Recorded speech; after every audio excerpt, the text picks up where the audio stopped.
والسلام على نبينا محمد وعلى آله وصحبه ومن تبعهم بإحسان إلى يوم الدين وبعد.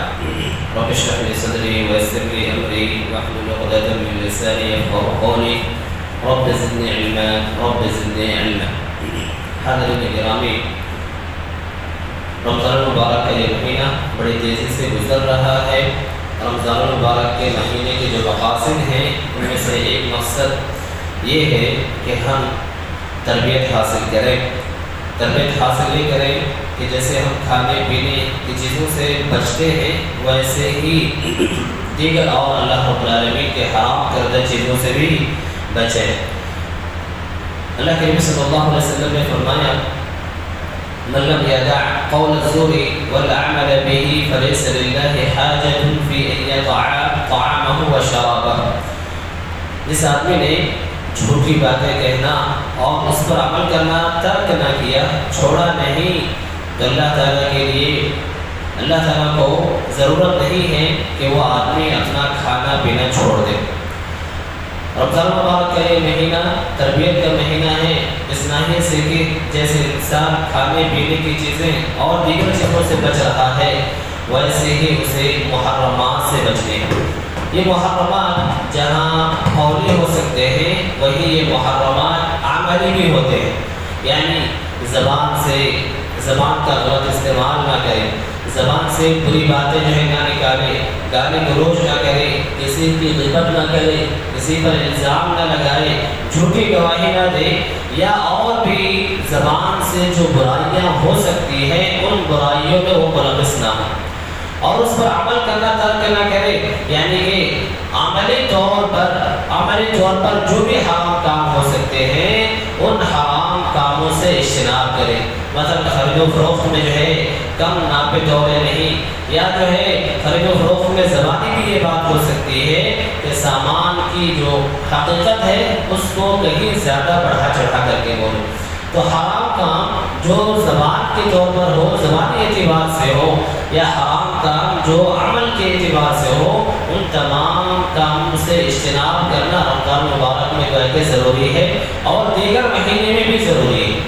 پھر رمضان مبارک میں اس کی شدت کیوں ہے؟ رمضان مبارک میں اس کے سلسلے میں اتنی شدت کیوں برتی جاتی ہے؟ اگر یہ معاملات عام دنوں میں بھی حرام ہیں، عام دنوں میں بھی اس کی گنجائش نہیں ہے، شریعت ان کاموں سے ہمیں عام دنوں میں بھی روکتی ہے، تو رمضان مبارک کے مہینے میں اس کی شدت کیوں بڑھ جاتی ہے؟ اس کی وجہ یہی ہے کہ رمضان مبارک کا یہ مہینہ بڑا ہی بابرکت مہینہ ہے، بڑا ہی مقدس مہینہ ہے۔ ہم سب کے علم میں یہ بات ہونی چاہیے کہ زمان اور مکان کے اعتبار سے بھی انسان کے گناہ میں اضافہ ہوتا ہے، یعنی اگر آدمی عام دنوں میں کوئی گناہ کا کام کرتا ہو، کوئی غلطی کا کام کرتا ہو، اس کا جو گناہ ہے، اس کی جو سزا ہو سکتی ہے، وہ رمضان مبارک میں اگر وہی گناہ انجام دیا جائے، وہی گناہ کا کام کیا جائے، تو چونکہ فاضل مہینے میں، بابرکت مہینے میں، عظیم مہینے میں اس کام کو انجام دیا جا رہا ہے،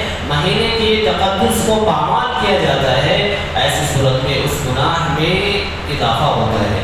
جیسے کہ مثلا عام مسجدوں میں انسان نماز پڑھتا ہے، اس کا الگ ثواب ملتا ہے اسے، لیکن وہی اگر مسجد نبوی میں ثواب پڑھے، نماز پڑھے، یا مسجد حرام میں نماز پڑھے، بیت المقدس میں نماز پڑھے، تو ثواب کہیں زیادہ بڑھ جاتا ہے۔ تو رمضان المبارک کے اس مہینے میں بھی اگر انسان ان غلط کاموں سے نہ رکتا ہو، چاہے وہ قولی ہو، چاہے وہ عملی ہو، زبان سے بھی گالی گلوچ کرتا رہتا ہو، حرام چیزیں جو ہے اس کی زبان سے ادا ہو رہی ہوں، عملاً بھی وہ حرام کام کر رہا ہو، تو گویا کہ اس نے روزے کی حقیقت کو سمجھا نہیں ہے، روزے کے مقصد کو اس نے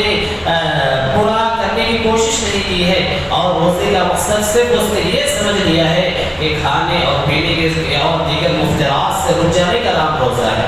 یہ بھی روزہ ہے، لیکن حقیقت روزہ جہاں ان چیزوں سے رکنے کا نام ہے، وہیں پہ اس قسم کے حرام کاموں سے رکنے کا بھی نام ہے۔ اگر انسان عام دنوں کی طرح اس مہینے میں بھی اس قسم کے حرام کاموں کا ارتکاب کرتا ہے، تو اللہ کے نبی صلی اللہ علیہ وسلم نے فرمایا کہ اللہ رب العالمین کو ایسے شخص کے بھوکا پیاسا رہنے کی ضرورت نہیں ہے۔ مطلب یہ نہیں ہوا کہ وہ جا کر کے کھا لے اور پی لے، بلکہ کہنے کا مقصد یہ ہے کہ رمضان مبارک کے اس تقدس کو پامال کرنے والا شخص صرف اور صرف بھوکا اور پیاسا ہی رہ سکتا ہے۔ رمضان مبارک کا جو ثواب ہے، روزے کا جو ثواب ہے، رمضان کے مہینے کی جو عظمت سے جو فائدہ ہونا چاہیے تھا، وہ فائدہ اس انسان کو حاصل نہیں ہو رہا ہے۔ اور یہ کتنی بدبختی کی بات ہے، بدنصیبی کی بات ہے کہ ہم اپنے رمضان کے مہینوں کو بھی ویسے ہی گزار دیں، ویسے ہی عام دنوں کی طرح ہم لاپرواہی کا شکار رہیں جس طریقے کی لاپرواہی میں ہم رمضان مبارک سے پہلے تھے۔ تو گویا کہ رمضان سے ہم میں کوئی تبدیلی نہیں آئی ہے، رمضان سے ہم نے کچھ حقیقت میں حاصل نہیں کیا ہے۔ بس کیا ہوگا، ہمارے ذمے جو رمضان مبارک کا روزہ رکھنا فرض تھا، وہ فرض تو ادا ہو جائے گا، لیکن اس طرح کی حرکتوں سے ہم ثواب سے محروم ہو جائیں گے۔ اسی لیے اللہ کے نبی صلی اللہ علیہ وسلم نے ایک دوسرے حدیث میں فرمایا، رب صائم لیس له من صیامه الا الجوع ورب قائم لیس له من قیامه الا السحر، کہ بہت سے روزے دار تو ایسے ہوتے ہیں کہ جن کے روزے سے بھوک کے علاوہ انہیں کچھ حاصل نہیں ہوتا ہے، یعنی بھوکا رہنا ہی ان کو فائدہ پہنچتا ہے۔ رمضان کا کے روزے رکھنے جو ان کے ذمے تھے وہ ادا ہو جاتا ہے، لیکن اس سے جو ثواب ملنا چاہیے تھا اس ثواب سے وہ محروم ہو جاتے ہیں۔ تو کہا کہ کچھ روزے دار ایسے ہیں، بہت سے روزے دار ایسے ہیں جنہیں بھوک کے علاوہ روزے سے اور کچھ حاصل نہیں ہوتا، اور بہت سے قیام کرنے والے ایسے ہوتے ہیں جنہیں قیام سے جاگنے کے علاوہ کوئی فائدہ حاصل نہیں ہوتا ہے۔ ابتدائی درسوں میں ہم نے یہ سنا کہ رمضان مبارک کا یہ مہینہ، رمضان کا یہ روزہ انسان کے لیے ڈھال کی حیثیت رکھتا ہے۔ جہاں ڈھال جہنم سے بچنے کے لیے ہے، وہی ڈھال جو ہے نا برائیوں اور ہر قسم کے لغو کاموں سے بچنے کے لیے بھی ڈھال ہے۔ اللہ کے نبی صلی اللہ علیہ وسلم نے فرمایا، الصیام جنۃ فلا یرفث ولا یجہل وإن امرؤ قاتله أو شاتمه فلیقل انی امرؤ صائم مرتين۔ آپ صلی اللہ علیہ وسلم نے فرمایا، روزہ انسان کے لیے ڈھال ہے، انسان برائی کا کام نہ کرے، نادانی کی باتیں نہ کرے۔ اگر کوئی آدمی اس سے لڑائی کرتا ہو، اس سے گالی گلوچ کرتا ہو،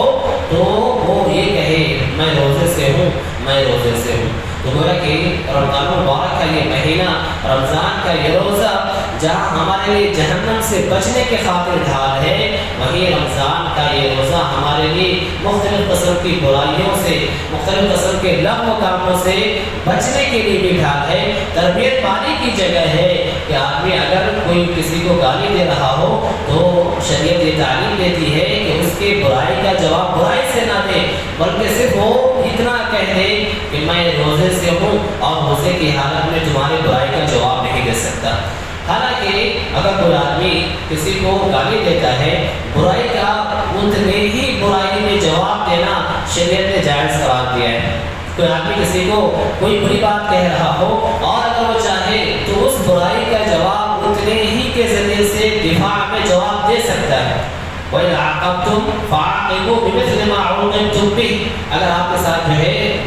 زیادتی کی جا رہی ہے، آپ اس زیادتی کا بدلہ اتنا ہی دیں جتنا آپ پہ زیادتی کی گئی ہے، شریعت اس کو جائز قرار دیتی ہے۔ لیکن رمضان مبارک کے مہینے میں کہا کہ انسان کو دفاعی جواب دینے سے بھی گریز کرنا چاہیے اور اپنے روزے کو ڈھال بنا لینا چاہیے کہ میں تمہاری طرح گالی گلوچ نہیں کر سکتا ہوں، کیونکہ روزہ دار اس قسم کی بری حرکتوں سے، اس قسم کے حرام کاموں سے، غلط زبان استعمال کرنے سے روزہ دار بچتا ہے۔ لہٰذا میں بھی گویا کہ اپنے آپ کو اس برے عمل سے بچاتا ہوں، اور روزہ کا تقاضا ہی یہی ہے کہ اس برے عمل سے اپنے آپ کو بچایا جائے۔ لہٰذا غور کرنے کی بات یہی ہے کہ کیا واقعی ہم اور آپ رمضان مبارک کے اس حقیقت کو پہچانتے ہیں، رمضان مبارک کے روزے کی اس حقیقت کو ہم سمجھ رہے ہیں، اور اگر سمجھ رہے ہیں تو رمضان کے روزے کے سبب ہم میں